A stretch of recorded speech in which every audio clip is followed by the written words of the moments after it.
Hello, we are Tom and Chris, we are those film guys, and we're back from an extended period of delay. So much so that I almost forgot the intro before recording this. But we have just come back from seeing Gravity, and we'll start, as we always do, with our thoughts, our generalised thoughts of the film. And Chris? Are we going with something we like and then something we didn't like, or just overall?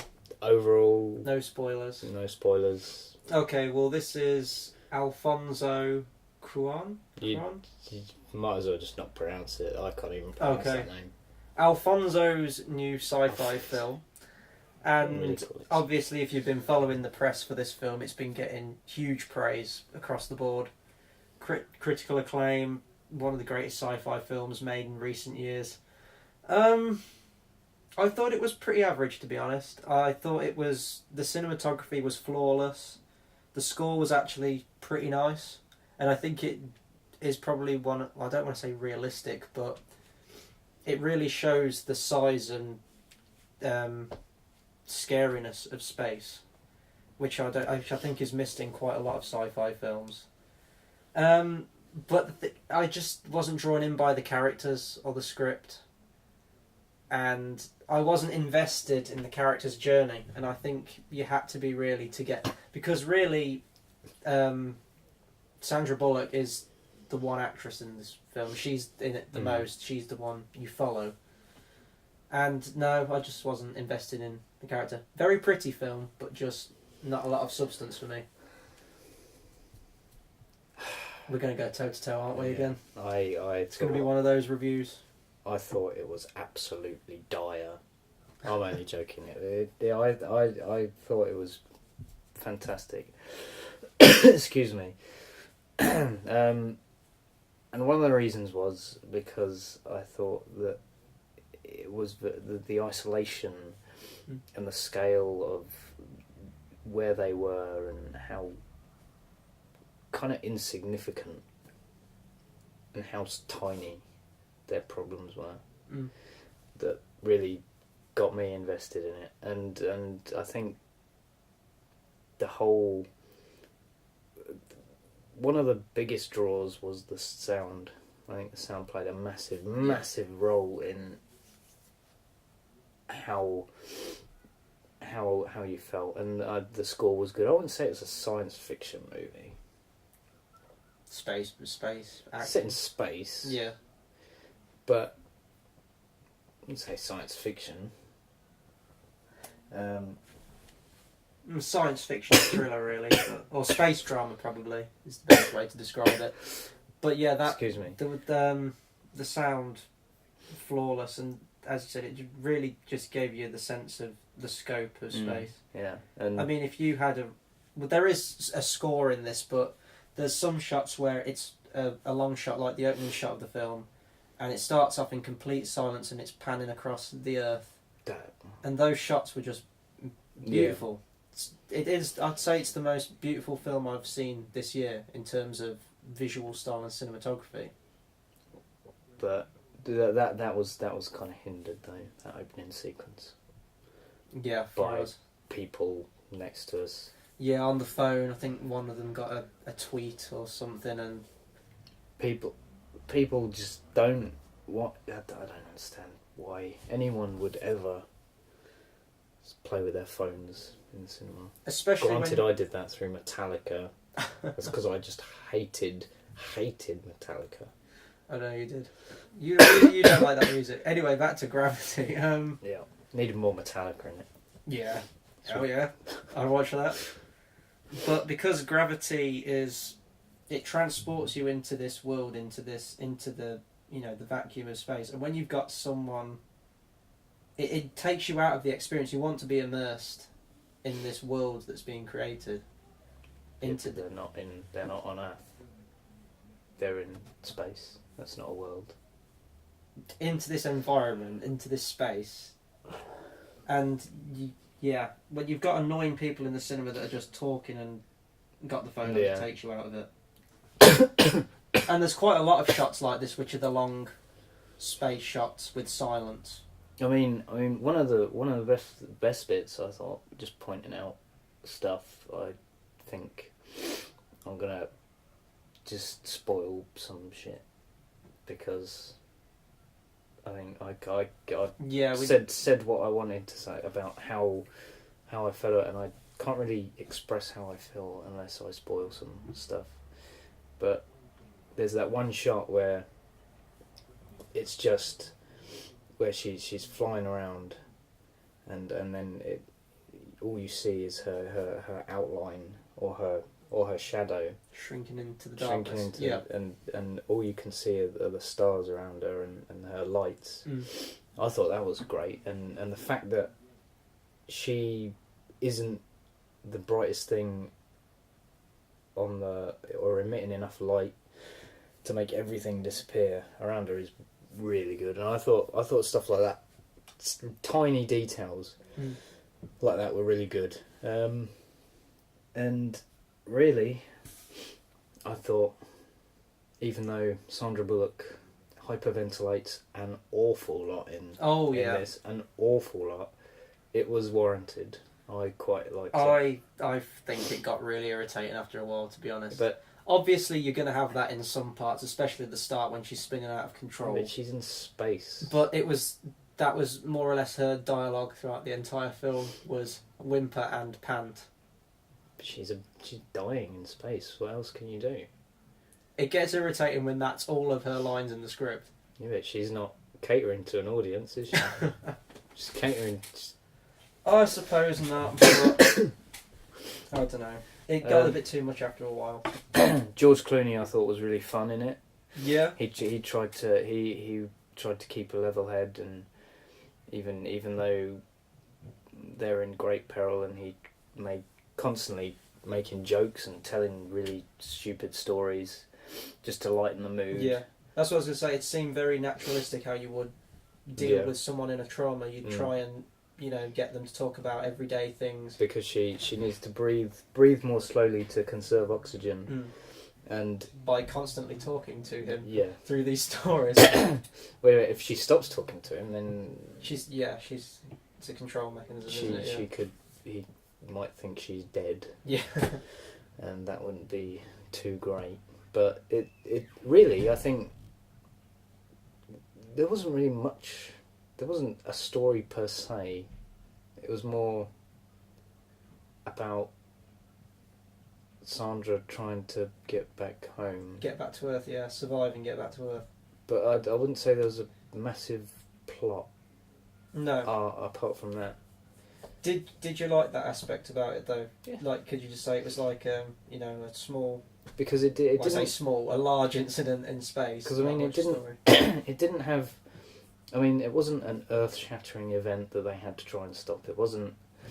It was something out of their control that they couldn't adequately deal with, and they didn't have time to deal with. That just escalated and escalated and escalated until, quite frankly, it just turned into like a sheer bloodbath with the shrapnel. Oh yeah. At the beginning. I did think that like Sandra Bullock like broke a mirror or something before she went into space, because she is the most unluckiest character I think I've ever seen in a film ever. It's situation after situation, and it does get a bit ridiculous. I know it's not based on a true story, but the kind of environment it sets, it's very routine what they have to do. It did seem very real, like what astronauts would really do, like maintenance in space, etc. But when you have these really fanciful, huge, epic, cataclysmic incidents happening one after the other, it does take you out of the realism you want to feel. I think that was the good thing about it, because it's like I was saying when we came out and when we were. Before we recorded this, it's the snowball effect. You got the shrapnel first, or the Russians firing the rocket at the satellite to blow it up. Then the shrapnel, which is just constantly spinning because it's got no way of slowing down in orbit, so it's just going to keep going. And then you got incidents like the the Russian space station, the International Space Station, getting partly hit by shrapnel. Chinese space station, that was in line as well. So it's and it just causes, that little thing causes problems throughout the film, which I thought it was great. I thought that sort of escalation was quite was something. Yeah. I'm trying to think what else we can talk about. What did you think of the character aspects thrown in about Sandra Bullock's daughter and the death of her daughter? Because did you see her taking this job as a kind of way to get away from things? Because she explains about the story where she used to just drive, just to kind of, well, yeah, because it's blank. It's blanking out. It's putting herself in her own little bubble, the way she can't hear anything. She just has no other contact with people, and I thought that was. And space is the best place to go if you want to reflect on things in silence alone. Yeah. I mean, even George Clooney says that in his spectral vision. Yeah. Shall we explain that a bit more? Yeah. Well, if you've made it this far, you've already seen the film, unless you haven't and you don't care about spoilers. But George Clooney dies. Yeah. He gets... Or does he? No. Probably, yeah. He's probably burnt up in the atmosphere. Yeah. But to survive, Sandra Bullock gets tied to like a parachute that's been sort of let off in space, and it's floating around, and she gets tangled in the stuff, in the ropes, and she's holding on to George Clooney, and it's that cliche, don't let go and stuff. I'll never let go, Jack. Yeah, and then he makes a decision for her to let go, and then by this point she's like fucking out of oxygen. She's running on fumes. And then so he floats off into space, and there's a whole thing with him that he's going to beat some record for spacewalking. Yeah. And he makes even then he's cracking jokes about it. Yeah, even as he's floating away, he's still giving her instructions as to what to do, because she's the rookie. Yeah. And then and I like how he even though he knows he's not gonna go. See, when I thought about that, I thought, what if you just swim? Would that work? Is that scientifically possible if you're travelling at that fast to just sort of slow yourself down? What, just... Yeah. just swim through space? Yeah. I don't think so. But yeah, and then then she gets in. She gets in the International Space Station. And she after a fire. Yeah, we've had her getting cast off into space alone, spinning out of control, snagged in a parachute, and then just thrown a fire as well. May as well. Yeah. Well, I quite, because before it I kept watching Vsauce, which tells you all the little facts about stuff, and I can't remember if it was them or something else, or some other stuff, which said that fire would just, like, it wouldn't... There's no oxygen. Well, yeah, but you'd have, like, if it's floating around in 0G, it would be a little ball. Oh, yeah. That was really awesome, I thought, how they did that. And then after that, she goes into the escape pod. Not really an escape pod, but I'm going to call it that because I don't know. She gets an escape pod to another space station. Yeah. Well, before... Yeah, and then she sort of hyperventilates and woofs and... Oh, God. To a Chinese guy. I almost up and left out the cinema at that part. I know what you're going to say. It's because she was having a breakdown and she was traumatised, but there's this whole section where she hears the Chinese guy with his dogs. Yeah. And she just stands there going, "Awoo! Awoo!" like a dog. And it goes on and on and on. And I was like, who wrote this script? Was this improv or... I thought that was terrible. I liked it. It was really irritating. I thought that was great. The fact that she's making those noises as a sort of, breaking down. That's the lowest point she's at in the film. And she's gonna do stupid shit. And I think that's all done in one take as well. Mm. That long shot that holds on Sandra Bullock. Yeah, and then George Clooney knocks on the window while the glass is like freezing because she's got no hardly any power in there. Was there any point where you thought that he survived and he's found her, or did you know that it was going to be? No, I thought he'd come back. Really? Yeah, I did. I thought it was like, what? How the fuck? And when he said, but when he said, what was it? She was talking about how did you get back, and he said that was a story. Mm. That's a hell of a story. That kind of made me think about. Yeah, he might not be. And then he pulls out the vodka as well. Yeah. Yeah. Unless there's like caches of it. He's got caches of it hidden away in but space. But actually, wouldn't she have died when he opened the airlock? Hmm? He opened the airlock when she didn't have a helmet on. Yeah, but she was imagining him coming into the escape pod. He didn't actually. Yeah, The door I was know never that. opened. But if he did come back, oh yeah, she'd be dead. Her head would explode. Total Recall style. well, actually, those heads didn't explode in the shuttle. When the shrapnel hits, they just freeze. Yeah. And there's a guy with that. Oh, we missed the best bit. The guy with the big shrapnel shard went through his face, and you could see through the other side of it. I loved it. Oh, and the feels. They wanted you to make the feels because he had a picture of his family on his suit. Yeah. Mm-hmm. And the music swelled, and we was like, we're meant to feel sorry for this character we didn't even know.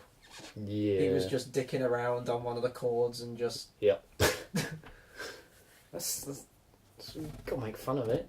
Actually, I'll tell you what film the whole letting go of George Clooney reminded me of. It was very Vertical Limit. Yeah, I know you really like that film. I didn't like that movie. Love that movie. But that one scene was pretty good. I got complete and utter Vertical Limit vibes from that. Yeah, Vertical Limit, man. That's so good. Yeah, let's get George Clooney and Chris O'Donnell back in another movie, because that worked so well last time. In space. In space. On an ice mountain. It almost on a comet in space. It almost got into space with Batman and Robin, didn't it? With the rocket going up. Yeah. Yeah. Oh. I don't know how we got on this detour. But then George Clooney's like push this button and push that. Well, he doesn't say push this button, but he gives kind of guides it, doesn't he? Yeah. Yeah. But he's not real. She's lacking CO because she basically tries to kill herself, where she just the pressure in the cabin she decreases, so she forces oxygen out of the cabin. That's when George Clooney comes back. So she's like breathing CO2. She's hallucinating, and she sort of guides herself through George's spectral vision to push buttons and get to the Chinese station, where more stuff ensues. Where she gets a fire extinguisher and just whizzes through space. There was a part of me, when she takes that fire extinguisher and she's whizzing through space, I thought, is she going to ride the fire extinguisher back to Earth? Because this would be totally awesome.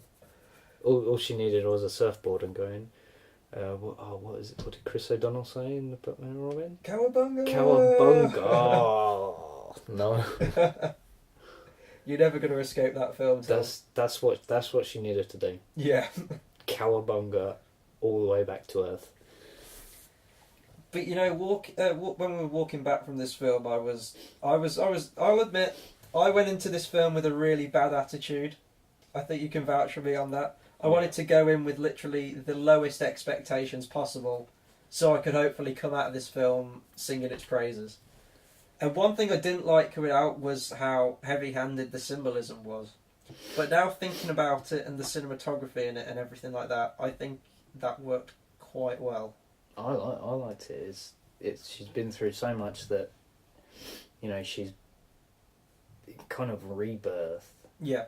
if you will. And I thought that where they have the shot of her, you know, getting in, taking her suit off, she's lost, she's like running on fumes. Her oxygen was really low. She's breathing CO2 in, even before George Clooney arrived in that CO2 thing, and she just curls up in a fetal position, and then there's that wire on the suit that looks like the umbilical cord. Yeah. And very 2001: A Space Odyssey.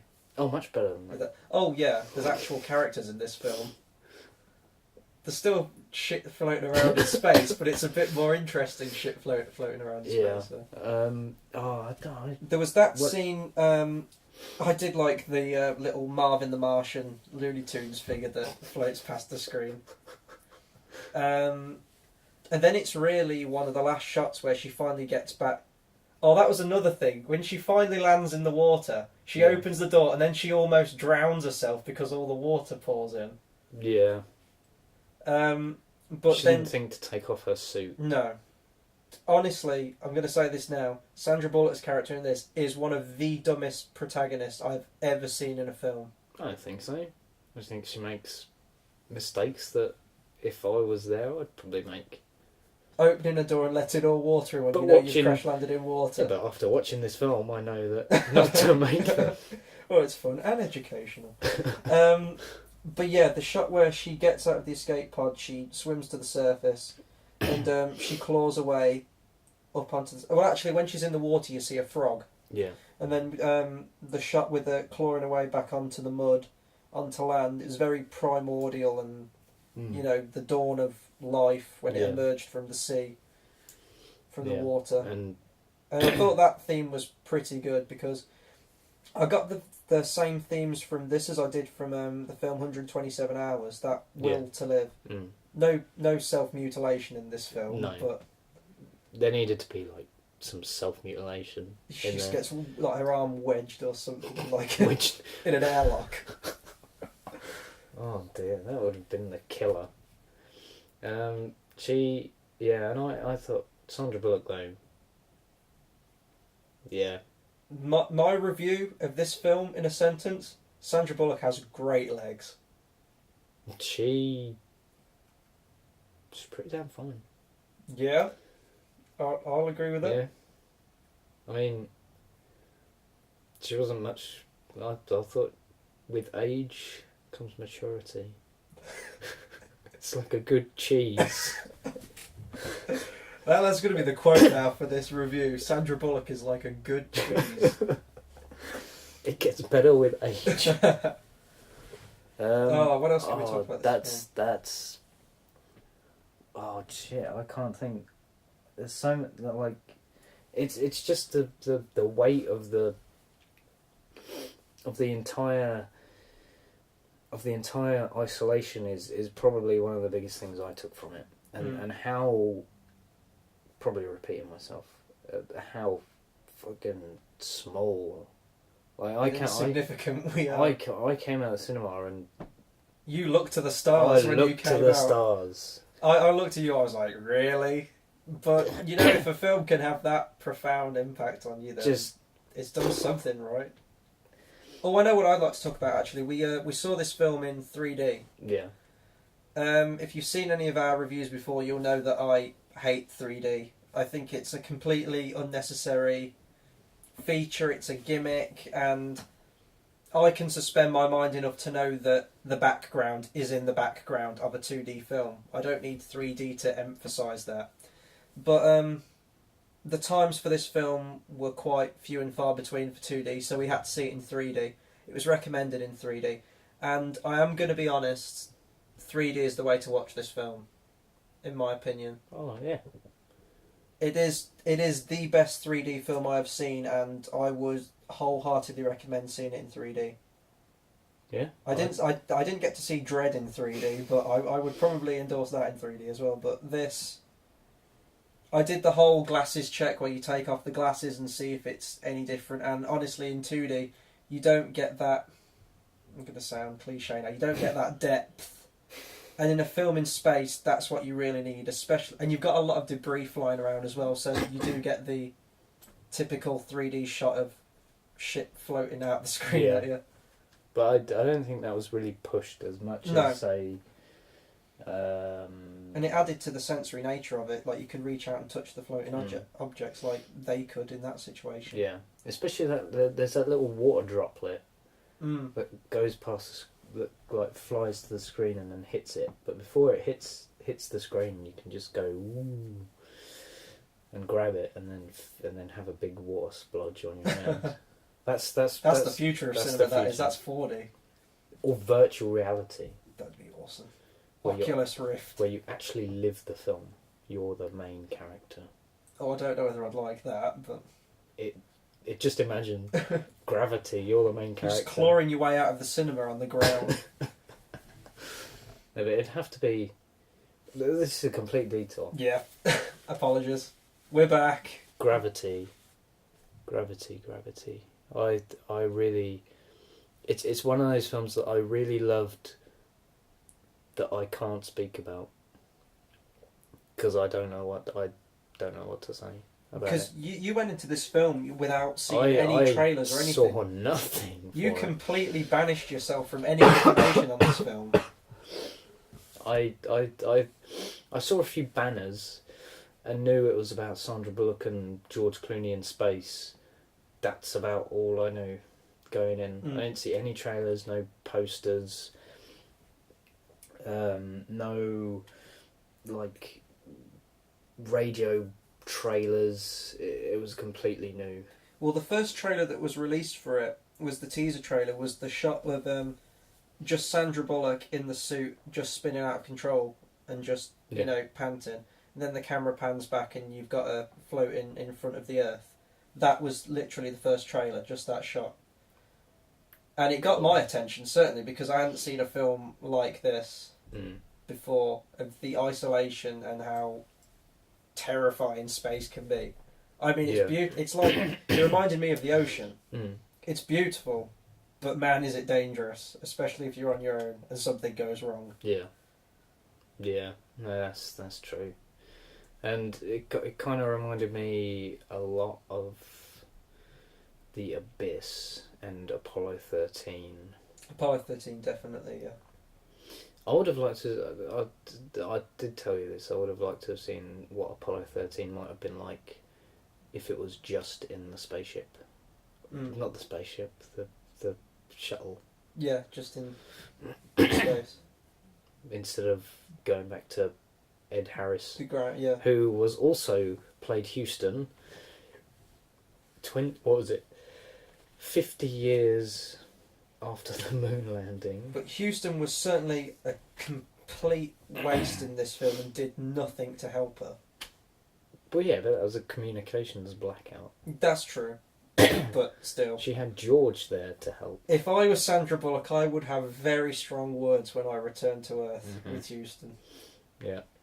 You should have sent up a rescue mission. For George Clooney. Yeah. Launched it, yeah. That would be the sequel, because this film has already made quadruple times its budget. Yeah, I think it was 100 million. Yeah, it's made 475. Yeah, so far. That's pretty good for a independent sort of film that Transformers viewers aren't gonna particularly watch. Yeah. And to get the Transformers in there. Oh yeah, every review. We need a review to that. Transmorphers. But it's one of those films I think you're not going to enjoy if you're stupid. Oh, thanks, Tom. I didn't say I didn't enjoy this film. I just thought it was. You know what? Talking about it, I think I was a bit harsh on this film. I do think I enjoy it, but the level of hype it got and how people are praising it as one of the best films best sci-fi films, best space films ever. No, I don't think it quite reaches that. I didn't have the depth or the investment in the characters like I did with films such as Apollo 13. But my God, is the cinematography and the special effects beautiful, and the 3D is fantastic. If you go and see this film, go and see it in 3D. I would recommend even going to see it on IMAX. We didn't see it on IMAX, but I think that this film would even heighten the scale of space and just give you a genuinely better atmosphere. Yeah. Would I go out my way to watch the film again? Probably not, but if it was on, if someone got the DVD, I'd probably watch it again. I'd buy it straight away on Blu-ray. Blu-ray? 3D Blu-ray. 1080p gloriousness. Yeah. Surround sound. Ultra... coughing like shit.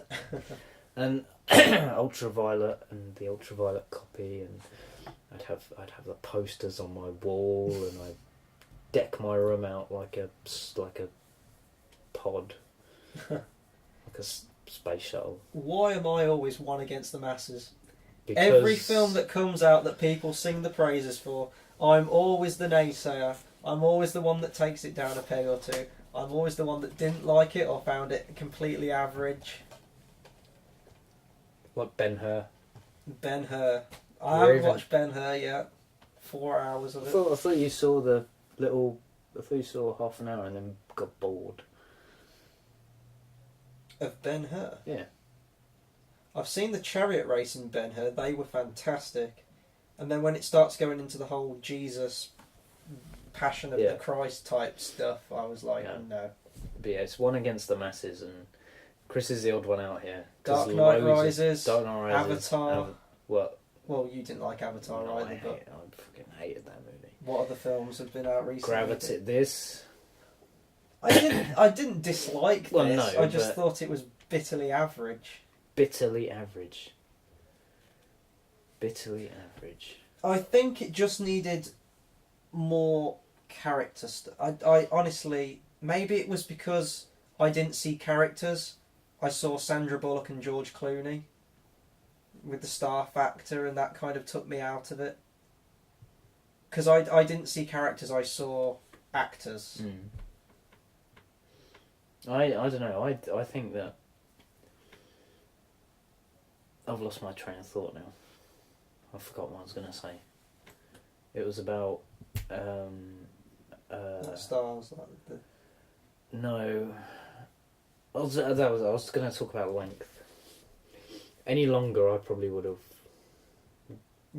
been disinterested. 90 minutes is 90 minutes. Good. I like how they set that on their watch. Yeah. Like George Clooney says, right, we're going to set our watches for 90 minutes. I was like, oh, so is this film going to like run exactly in real time? 24. Yeah. 24 in space. That'd be. Get Kiefer Sutherland in this shit. I'd watch that. But no, I think it's thoroughly. If you want a good film that just isn't Transformers, then I'd recommend it. I loved it. Yeah, I mean it's November. It's winding up the film year again. I mean, really, what other films are coming out this year? You've got The Hobbit in December. That's about it. So you could do a lot worse for films in November. Certainly go and see it. I would recommend seeing this film, definitely, because I don't think you're going to have the same experience on a smaller screen when it comes out on home video. No. Home video? I'm old school, man. VHS. But definitely see it in theatre if you want to check it out. It's 90 minutes. You're not going to be there long, but it will take you away to to an environment shown in a way that you probably haven't seen before. It's scary. It's claustrophobic. Check it out. I just think that writing in character was a bit lacking. I would have liked a bit more. I would have liked to have been emotionally invested in it. But if you want to see some pretty visuals and it does have a lot more substance than most CGI. Doesn't say Transformers. Then it always comes back to Transformers. It does. I can't wait for Transformers 4 next year. We need to do a review on that. That was a missed opportunity on their part. They Definitely. needed the number in the title. That would have been great. So, We will get to our Transformers marathon next year. Yeah. Eagerly awaited reviews. Yeah. I agree with you on everything but the characters and story. No, and writing, and there's bloody fly flying around, and it's really, really pissing me off. That'd probably be a good place to end. Yeah. So, thanks. Do you want to talk about the reviews we've got coming up? Yeah. Well, we've got the Hobbit, which we're gonna see when it comes out in December. We've got we're kind of backtracking on our not backtracking, but we're kind of we were gonna release an Iron Man 3 one earlier, just after it came out, wasn't it? But but my computer buggered up and it just sort of lost all my files for it.